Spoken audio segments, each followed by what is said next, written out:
برابری کر سکا ہے تو وہ مذہب اسلام اور اسلام ہی ہے۔ انصاف اور امن ایک دوسرے کے لیے لازم اور ملزوم ہے۔ کسی ایک کا وجود دوسرے کے بغیر ممکن ہی نہیں ہے۔ جس معاشرے میں عدل و انصاف ہوگا اس معاشرے میں امن ہوگا۔ جس معاشرے میں عدل و انصاف نہیں ہوگا اس معاشرے میں بدامنی ہوگی۔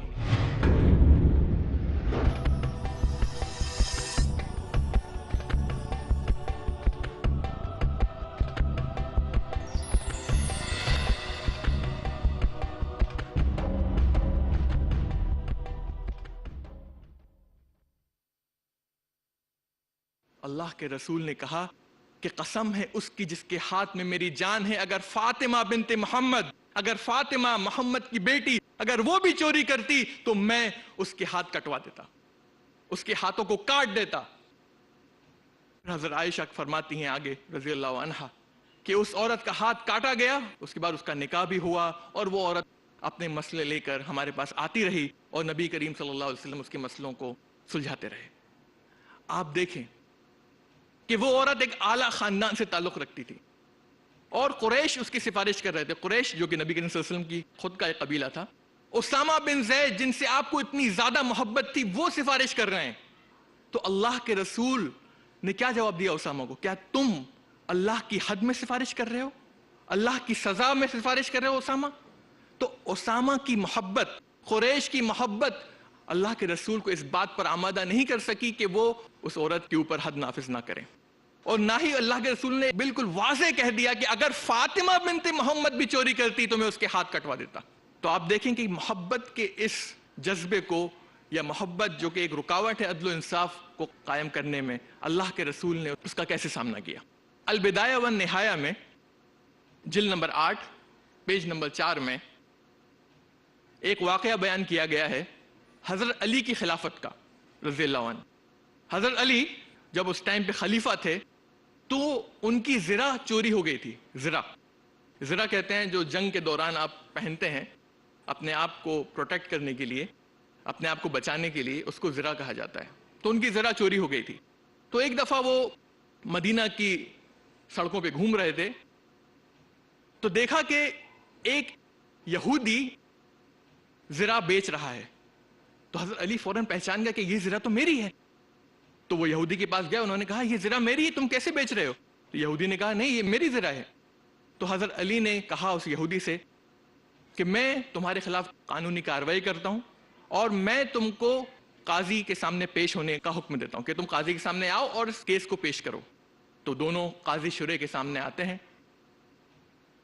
قاضی شرح جو اس ٹائم پہ قاضی تھے حضرت علی کی خلافت میں، وہ کہتے ہیں بتائیے امیر المومنین کیا ماجرا ہے؟ تو حضرت علی کہتے ہیں کہ میں نے اپنی زرہ کو نہ تو بیچا ہے اور نہ ہی کسی کو دیا ہے، اور یہ زرہ جو یہ یہودی بیچ رہا تھا یہ میری ہے۔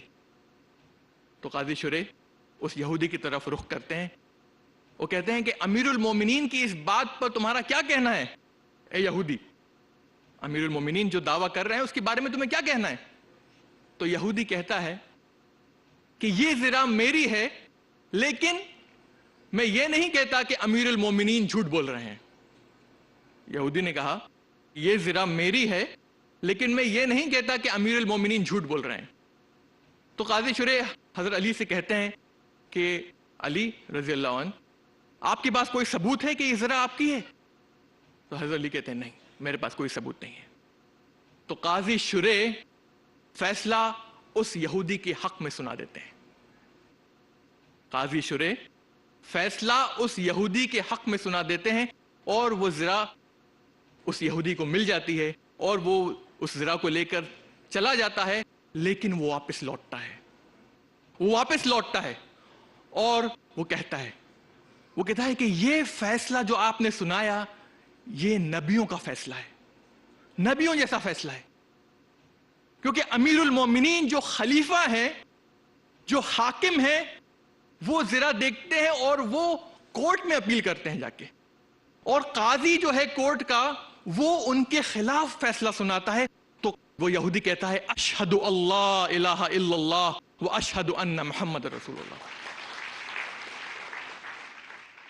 آپ سوچیں کہ حضرت علی وہ زرہ دیکھتے ہیں، وہ جانتے ہیں کہ یہ زرہ ان کی ہے، لیکن وہ چاہتے تو اس زرہ کو فوراً چھین سکتے تھے اس یہودی سے، چاہتے تو چھین سکتے تھے، وہ امیر المومنین تھے، خلیفہ تھے، حاکم تھے، لیکن انہوں نے ایسا نہیں کیا۔ انہوں نے اس قانونی طور پر لیا اور کورٹ میں اپیل کری، قاضی کے سامنے گئے اور قاضی شرع کو دیکھیا۔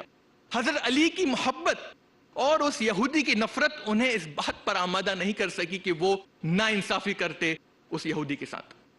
انہوں نے دیکھا جب حضرت علی کے پاس کوئی ثبوت نہیں ہے تو قاضی شرع نے فیصلہ کس کے حق میں سنایا؟ اس یہودی کے حق میں۔ تو اس یہودی نے کہا کہ یقیناً یہ نبیوں والا فیصلہ ہے کہ امیر المومنین مجھے لے کر جاتے ہیں قاضی کے پاس اور قاضی ان کے خلاف فیصلہ سنا دیتا ہے۔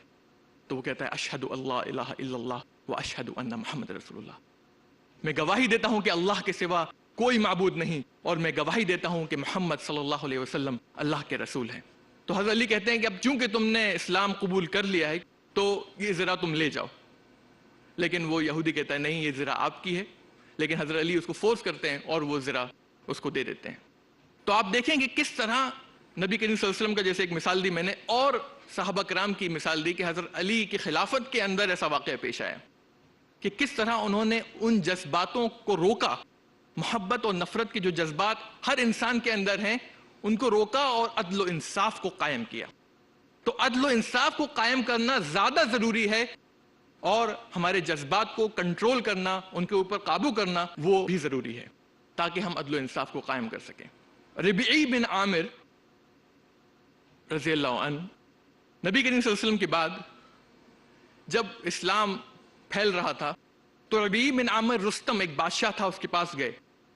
تو جب رستم کو پتہ چلا کہ یہاں پر اسلام لے کر کوئی آیا ہے، اسلام کی تبلیغ کر رہا ہے، تو انہوں نے ربیع بن عامر کو بلایا اور ان سے پوچھا کہ ربیع کیوں آئے ہو تم یہاں پر؟ تم مسلمان کیا چاہتے ہو؟ کیا چاہیے تمہیں؟ دولت، عزت، مرتبہ، عہدہ، عورتیں، کیا چاہیے تمہیں؟ تو ربیع بن عامر کا جواب تھا کہ ہم آئے ہیں انسانوں کو انسانوں کی بندگی سے ہٹا کر انسانوں کے رب کی بندگی کی طرف لے جانے۔ ہم آئے ہیں لوگوں کو دوسرے دھرم و مذہب کے ظلم و ستم سے ہٹا کر اسلام کے عدل و انصاف کی طرف لے جانے۔ ہم آئے ہیں لوگوں کو اس دنیا کی تنگی سے نکال کر دنیا اور آخرت کی کشادگی کی طرف لے جانے۔ آپ دیکھیں کس صلاحیت سے ربیع بن عامر نے اپنا مقصد بیان کیا کہ ہم آئے ہیں انسانوں کو انسانوں کی بندگی سے نکال کر انسانوں کے رب کی بندگی کی طرف لے جانے، اسلام کے عدل و انصاف کی طرف لے جانے۔ تو جس بات کی طرف ہم توجہ دیں گے وہ یہ دوسرا جملہ ہے کہ میں آیا ہوں یا ہم آئے ہیں لوگوں کو دوسرے مذہب، دوسرے دھرموں کے ظلم و ستم سے نکال کر اسلام کے عدل و انصاف کی طرف لے جانے۔ اور آج کی دنیا کو ہم تقریباً دو حصوں میں تقسیم کر سکتے ہیں، ایک روایتی اور ایک سائنسی۔ روایتی دنیا ظاہری طور پر پچھڑی ہوئی لگتی ہے اور سائنسی دنیا ظاہری طور پر ترقی یافتہ لگتی ہے، لیکن یقین مانیے عدل و انصاف کی نقطہ نظر سے ان دونوں کے درمیان کوئی فرق نہیں ہے، کوئی فرق نہیں ہے۔ روایتی دنیا جو ہے اس کے اکثر لوگ مانتے ہیں کرما ایک فلسفہ ہے جس میں وہ مانتے ہیں کہ جب کوئی انسان پیدا ہوتا ہے تو وہ اپنے کندھوں پر پچھلے جنم کے اعمال کا بوجھ لے کر پیدا ہوتا ہے، پچھلے جنم میں جو اس نے اعمال کیے اس کا بوجھ لے کر وہ پیدا ہوتا ہے، اور اس دنیا میں جو بھی مصیبتیں، جو بھی پریشانیاں، جو بھی مشکلیں وہ جھیل رہا ہے وہ اس کے پچھلے کرموں کی سزا ہے۔ تو جب اس طرح کا عقیدہ لے کر کوئی انسان رہتا ہے تو عدل و انصاف کے سارے دروازے بند ہو جاتے ہیں۔ کیوں؟ کیونکہ جب آپ یہ مان لیں کہ جو آپ پر ظلم و زیادتی ہو رہی ہے وہ اوپر والے کا نظام ہے اور آپ نے اس کو تسلیم کر لیا ہے، جو بھی ظلم و زیادتی آپ پر ہو رہی ہے وہ آپ اس کے حقدار ہیں، وہ آپ کے ساتھ ہونا ہی چاہیے کیونکہ آپ نے پچھلے جنم میں جو اعمال کیے اس کی سزا بھگت رہے ہیں۔ تو جب ایسا عقیدہ کسی انسان کا ہو جائے گا تو وہ کیسے ظلم کے خلاف آواز اٹھائے گا، کیسے عدل و انصاف کو نافذ کرے گا؟ وہ ظلم کے خلاف آواز اٹھائے گا ہی نہیں، کیونکہ وہ مانتا ہے کہ یہ جو میرے ساتھ ہو رہا ہے، جو بھی پریشانیاں یا جو بھی مشکلیں میں جھیل رہا ہوں، جو بھی مصیبتیں میرے اوپر آ رہی ہیں، جو بھی ظلم میرے اوپر ہو رہا ہے، وہ میرے پچھلے کرموں کی سزا ہے. تو عدل و انصاف کے سارے دروازے ایسے لوگوں کے لیے بند ہو جاتے ہیں. تو کوئی تصور ہی نہیں ہوگا عدل و انصاف کا، ایسا اگر کسی کا عقیدہ ہے تو. سائنسی دنیا کا بھی تقریباً عقیدہ انسانی تفریق کے اوپر مبنی ہے، اور سائنسی دنیا مانتی ہے تھیوری آف ایولیوشن، جس کو اردو میں کہتے ہیں ارتقاء. تھیوری آف ایولیوشن ڈارون کی جو تھیوری ہے اس میں مانتی ہے، اور وہ کہتے ہیں کہ بایولوجیکل ایولیوشن میں کچھ نسلیں جو ہیں وہ ترقی کر گئیں اور کچھ نسلیں پیچھے رہ گئیں. مثال کے طور پر ڈارون کہتا ہے کہ عورتیں جو ہیں وہ ایولیوشن میں ابتدائی مراحل پہ ہی رہ گئیں، ابتدائی مرحلہ جو تھا اسی پہ رہ گئیں، اور آدمی آگے نکل گیا. عورتیں پیچھے رہ گئیں، آدمی آگے نکل گیا، اس لیے آدمی عورتوں سے بہتر ہے، ان سے برتر ہے، اور عورتیں آدمی کے مقابلے کمتر ہیں. تو جب اس طرح کا عقیدہ کسی کا ہوگا کہ بایولوجیکلی تھیوری آف ایولیوشن کہ کچھ نسلیں آگے بڑھ گئیں اور کچھ نسلیں پیچھے رہ گئیں، تو کیسے عدل و انصاف ہوگا؟ اس طرح کا عقیدے کی وجہ سے انگریزوں نے کولونیلزم کو جانتے ہیں کیسے انگریزوں نے دنیا کو فتح کرنا شروع کیا؟ وہ اسی عقیدے کی بنیاد پر کیا کہ ہم لوگ سپیریئر ریس ہیں، ہم لوگ برتر ہیں، ہم لوگ افضل ہیں، ساری نسلیں جو ہیں وہ ہم سے حقیر ہیں، اور ہمیں ان کو سویلائز کرنا ہے، ہمیں ان کو تہذیب سکھانا ہے، ان کو تمدن سکھانا ہے، ان کو انسان بنانا ہے، اس لیے ہم سپیریئر ہیں، ہم برتر ہیں، ہم افضل ہیں. اور انہوں نے دنیا کو فتح کرنا شروع کیا.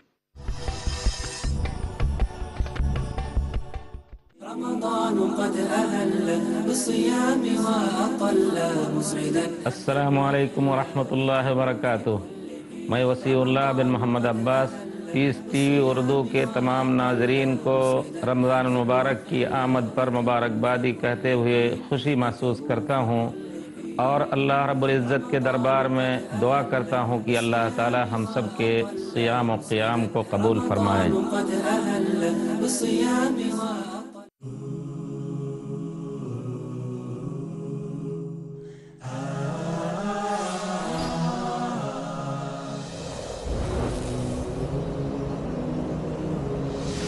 رب دو جہاں کا آخری پیغام، دنیا کے سارے انسانوں کے نام. ذلك الكتاب لا ريب فيه هدى للمتقين. دونوں کا رشتہ آپس میں بہت گہرا ہے، دونوں کا اسلام میں بڑا مرتبہ ہے.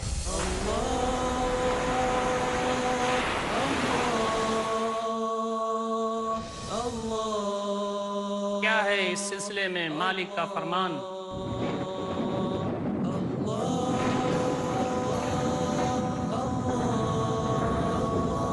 دیکھیے ہمارا مخصوص پروگرام رمضان اور قرآن. مومنوں کی زندگیوں پر اللہ کے بے شمار احسانات میں سے دو عظیم احسان رمضان اور قرآن. آج رات 8 بجے اور دوبارہ صبح 9 بجے انڈیا میں پیس ٹی وی اردو پر.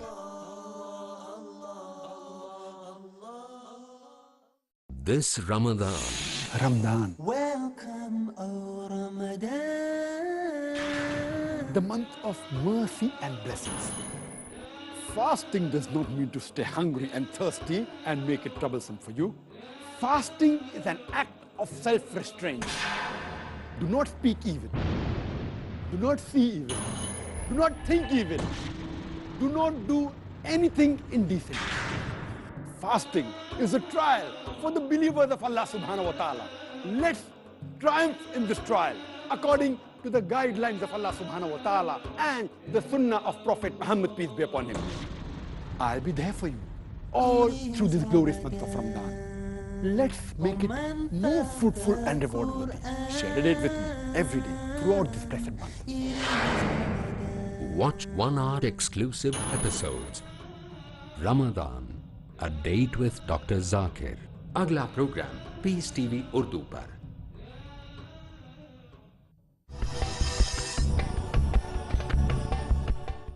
اسی طرح ڈارون کہتا ہے کہ افریقہ کے جو کالے لوگ ہیں وہ بھی پیچھے رہ گئے، وہ بھی ڈیولپ نہیں ہو پائے، وہ بھی ترقی نہیں کر پائے، ان کی بھی نسل پیچھے رہ گئی.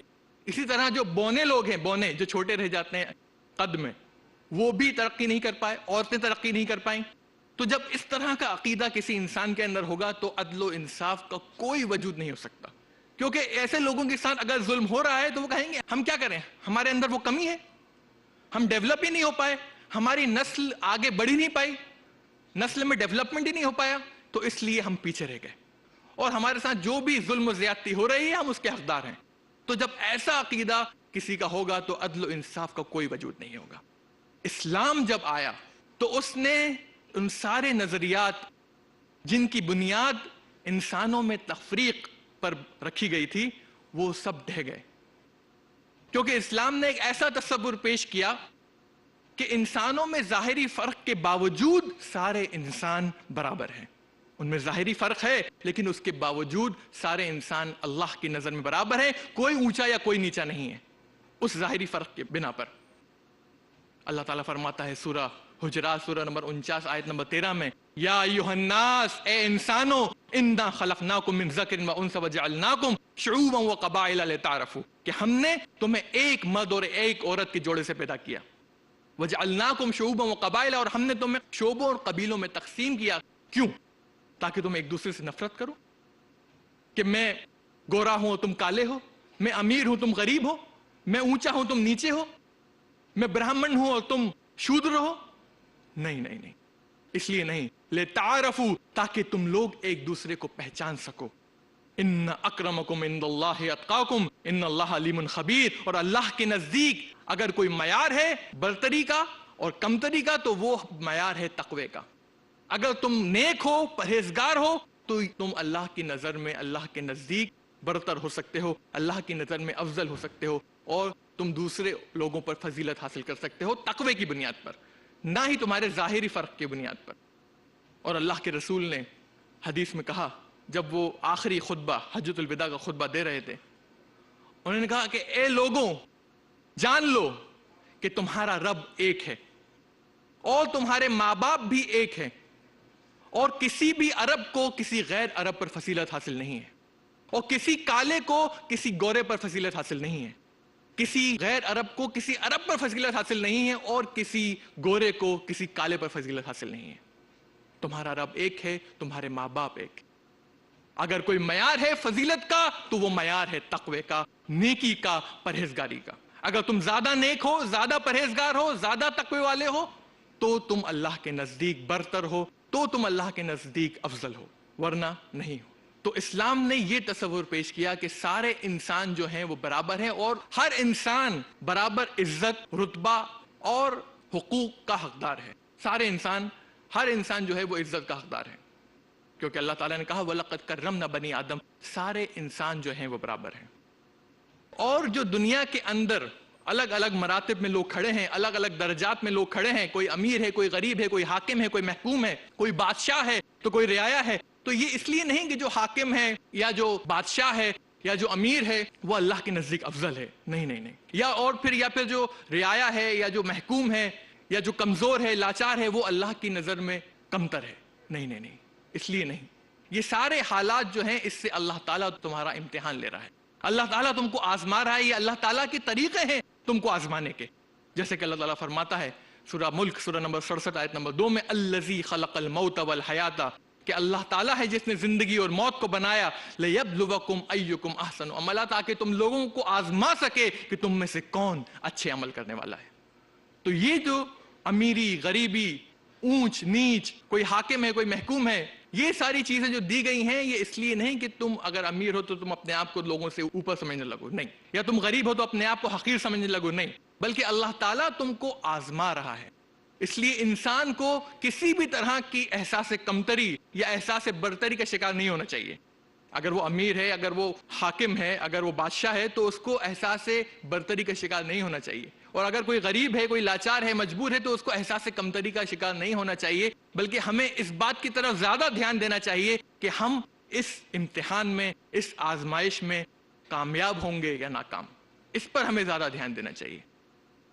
اور عدل و انصاف کے لیے سب سے بڑا حوصلہ جو ہمیں ملتا ہے عدل و انصاف کرنے کے لیے, وہ ملتا ہے تصور آخرت. تصور آخرت.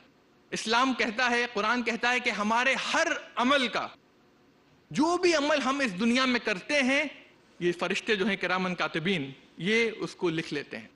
ہر عمل ہمارا ریکارڈ ہوتا ہے.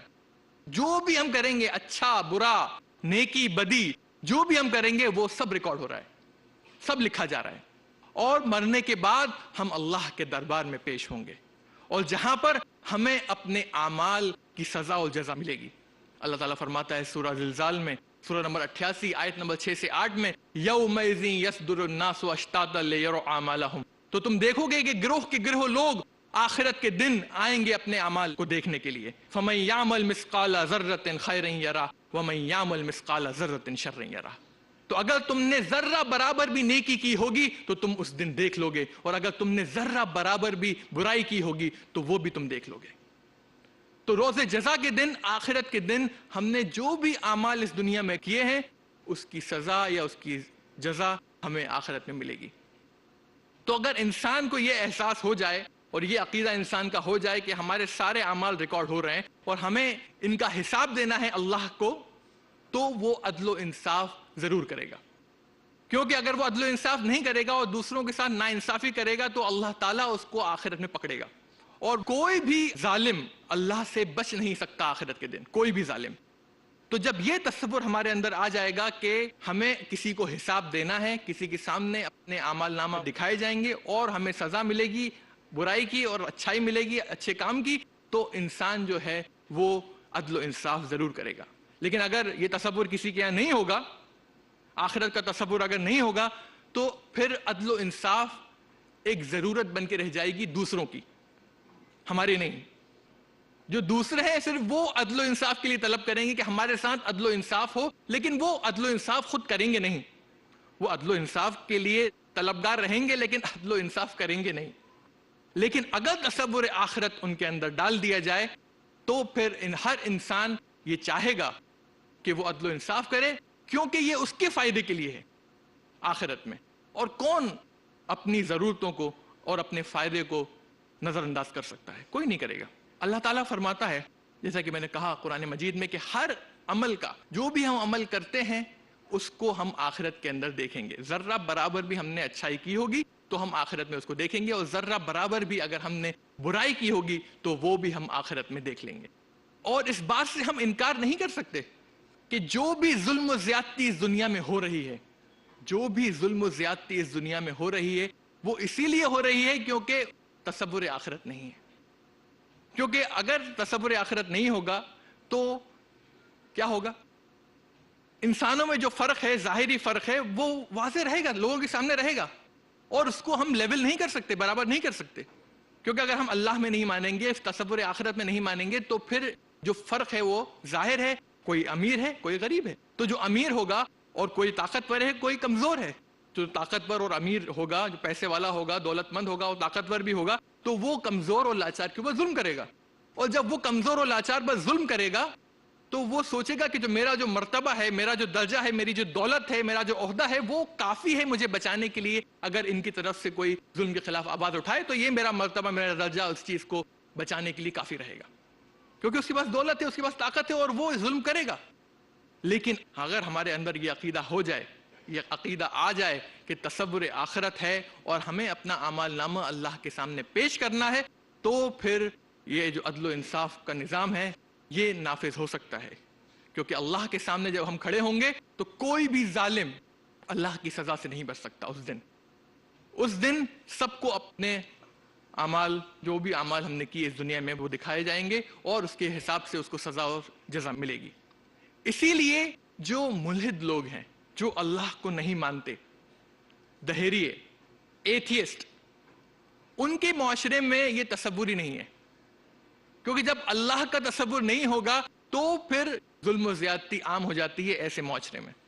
آپ مثال لیجئے، سب سے زیادہ ظلم و زیادتی اگر کسی نے انسانی تاریخ میں کری ہے تو وہ لوگ ہیں جو ریلیجن میں نہیں مانتے، اللہ میں نہیں مانتے. ہم دیکھیں ہٹلر حالانکہ عیسائی فیملی میں پیدا ہوا تھا، لیکن وہ ڈارون سے زیادہ متاثر تھا، یعنی ایتھیسٹ. اور جب انسان یہ سوچ لے کہ اللہ نہیں ہے، آپ فرعون کی مثال لے سکتے ہیں، جب انسان یہ سوچ لے کہ اللہ نہیں ہے تو وہ سوچتا ہے کہ وہ خود اللہ ہے. جب اس کو طاقت مل جاتی ہے، اس کو پیسہ مل جاتا ہے، اس کو دولت مل جاتی ہے. جب پیسہ دولت اور طاقت انسان کے ہاتھ میں آ جاتی ہے اور وہ انسان سوچ لے کہ اللہ کا وجود نہیں ہے، تو وہ اپنے آپ کو خدا سمجھنے لگتا ہے اور پھر وہ اس دنیا میں ظلم و زیادتی شروع کر دیتا ہے۔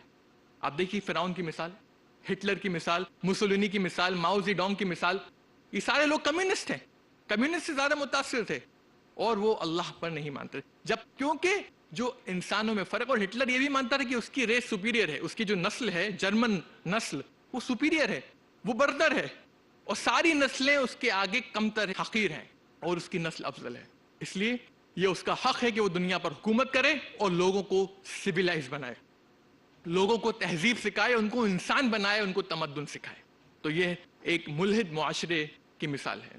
لیکن اگر ہم یہ مان لیں کہ اللہ کا وجود ہے اور اللہ تعالی واقعی میں ہے اور وہ ہم سب سے طاقتور ہے، اس دنیا میں جتنے بھی طاقتور لوگ ہیں اللہ تعالیٰ ان سے کروڑوں لاکھوں گنا طاقتور ہے، اور اس دن کوئی ہٹلر، کوئی موسولینی، کوئی ماؤ زی ڈونگ اپنی طاقت کے بلبوتے پر نہیں رہ سکتا، اور اللہ تعالیٰ ان سب کے اوپر، ان سب کے ساتھ انصاف کرے گا، کیونکہ وہ العدل ہے اور وہ اس دن سب کو انسانوں کے اعمال کے مطابق سزا اور جزا دے گا۔